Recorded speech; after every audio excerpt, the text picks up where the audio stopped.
కొండాపూరు, రామలక్ష్మణులపల్లె, హరిదాస్ నగరు వాళ్ళందరూ వచ్చింది. అందరూ వచ్చి ఆవునూరు వాళ్ళందరూ వచ్చి అడిగినారు, అన్న పంటలు ఎండిపోయేటట్టున్నాయి, ఆ చెక్ డ్యాంలకు నీళ్ళు వచ్చేటట్టు చేయండి అన్నారు. చెక్ డ్యాంలకు రావాలంటే ఏం చేయాలి? నేను కింద మేడిగడ్డ దగ్గర పంపు చాలు చేస్తే ఆ నీళ్లు మిడుమానేరుకు వస్తే, మిడుమానేరు నుంచి మల్లన్న సాగర్కి వస్తే, మల్లన్న సాగర్ నుంచి కూడల్లి వాగులో వస్తే ఆ వాగులకు వెళ్ళి మా మానేరులకు నీళ్లు వస్తుండే కేసీఆర్ ఉన్నప్పుడు.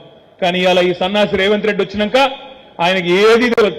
కాళేశ్వరం ఏందో తెలియదు, మేడిగడ్డ ఏందో తెలియదు, మల్లన్న సాగర్ తెలియదు, చెరువులు నింపుడు తెలియదు, వాగులలో నీళ్లు పోసుడు తెలియదు, రైతుల పంటలు కాపాడు అంతకంటే తెలియదు.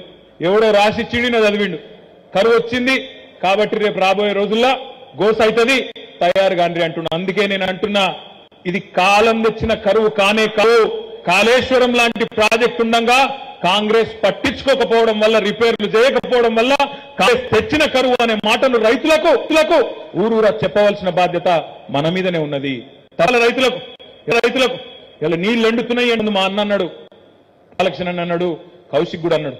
ఇదే టైంలో ఇవాళ కేసీఆర్ ముఖ్యమంత్రి ఉంటే ఎట్లన్నా సరే నీళ్లు తెస్తుండే, ఆ రైతుల పొలాలు కాపాడుతాయనే మాట ఇవాళ రైతుల గుండెల్లో నిండా ఉన్నది.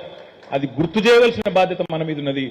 సునీల్ రావు గారు ఇప్పుడే మేయర్ చెప్తున్నాడు, అన్నా మనం ప్రభుత్వంలో ఉండగా కరీంనగర్ కు రోజు నీళ్లు ఇచ్చే స్కీమ్ చాలు చేసినామన్నా, కానీ దరిద్రం ఏంటంటే ఇప్పుడు ఎల్ఎండీలో నీళ్లు లేవు, కాళేశ్వరంల కింద వీళ్ళు పట్టించుకోక, అక్కడ మేడిగడ్డ కాడికెళ్ళి నీళ్లు లిఫ్ట్ చేయక, లేదా ఆడికెళ్ళి నీళ్లు తెచ్చే ముఖం లేక కేసీఆర్ ను బద్నాం చేయాలని ఇలా ఎల్ఎండీని ఖాళీ చేస్తారన్నా.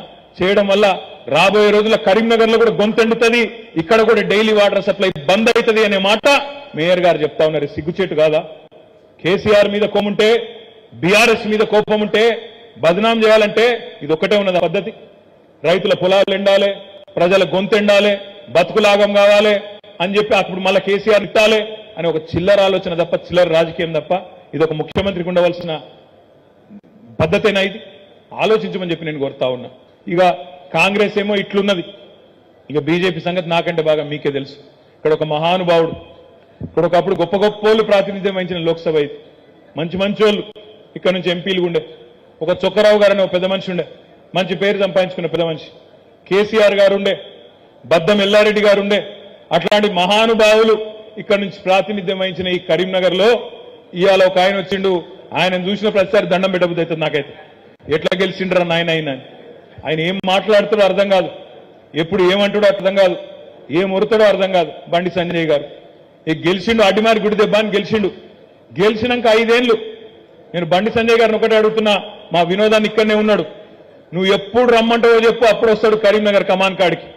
కరీంనగర్ కమాన్ కాడికి మా వినోదన్న మా పార్టీ తరఫున నువ్వు ఎప్పుడు రమ్మంటే అప్పుడు వస్తాడు. ఎందుకంటే గత 10 ఏళ్లలో 2014 నుంచి 24 వరకు 10 ఏళ్లలో మోడీ ప్రధానమంత్రిగా ఉన్న ఢిల్లీలో మొదట 5 ఏళ్లు వినోదన్న ఎంపీగా చేసిండు, తర్వాత 5 ఏళ్లు నువ్వు ఎంపీగా చేసినావు. సరే మరి ప్రధానమంత్రి మోడీ ఉండే ఈ 10 ఏళ్లలో ఎంపీగా కరీంనగర్ కు ఎవరు ఏం చేసిండ్రో బహిరంగ చర్చకు దమ్ముంటే రా బండి సంజయ్, మా వినోదన్న మా పార్టీ తరఫున వస్తాడనే మాట నేను మీకు విజ్ఞప్తి చేస్తా ఉన్నా. డేట్ నువ్వు డిసైడ్ చేయి, టైం నువ్వు డిసైడ్ చేయి, ప్లేస్ మాత్రం కరీంనగర్ కమాన్. ఎందుకంటే కరీంనగర్ కమాన్లోనే తెలుసుకోవాలి నీ బతికేందో నీ లెక్కేందో. ఒక్కసారి ఆలోచించండి, 5 ఏళ్లలో కరీంనగర్ లో సొల్లువాగుడు, పిచ్చివర్రుడు, ఎక్కడ పడితే అక్కడ మొరుగుడు, కేసీఆర్ తిట్టుడు తప్ప ఒక్క మంచి పని చేసిండా? బుడ్డ పైసమన్నా మంచి పని చేసిండా? ఒక్క పని.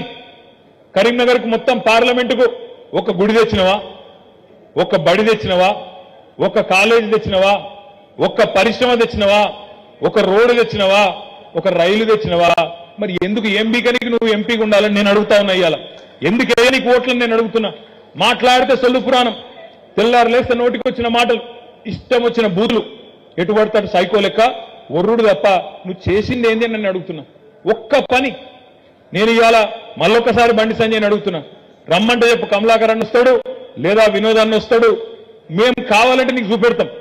10 ఏళ్లలో టీఆర్ఎస్ ప్రభుత్వం, బీఆర్ఎస్ ప్రభుత్వం ఏం చేసింది అభివృద్ధి, ఎక్కడెక్కడ ఏం కట్టినాం, రోడ్లు ఏం కట్టినాం, బిల్డింగ్లు ఏం కట్టినాం, స్కూళ్ళు ఏం కట్టినాం, మెడికల్ కాలేజీలు ఏం కట్టినాం, ఎక్కడ సస్పెన్షన్ బ్రిడ్జ్లు కట్టినాం, ఎక్కడ రివర్ ఫ్రంట్ కట్టినాం, ఎక్కడ గుడి కట్టినాం, తిరుమల తిరుపతి అద్భుతమైన వెంకటేశ్వర స్వామి ఆలయం కూడా ఎక్కడ కడుతున్నామో మేము తీసుకుపోయి నీకు చూపెడతాం.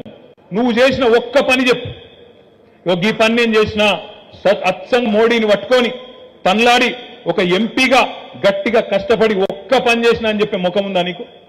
ఇవాళ నీకు ఎందుకు ఓటేయాలి, ఎందుకు షోటేయాలి? శివలింగం మీద తేలులాగా ఇలా చూస్తా వస్తువులకెళ్ళి శనిగరం యువతలకెళ్ళి పోస్టర్లు మొదలైనవి. పైన రాముడు, కింద బండి సంజయ్.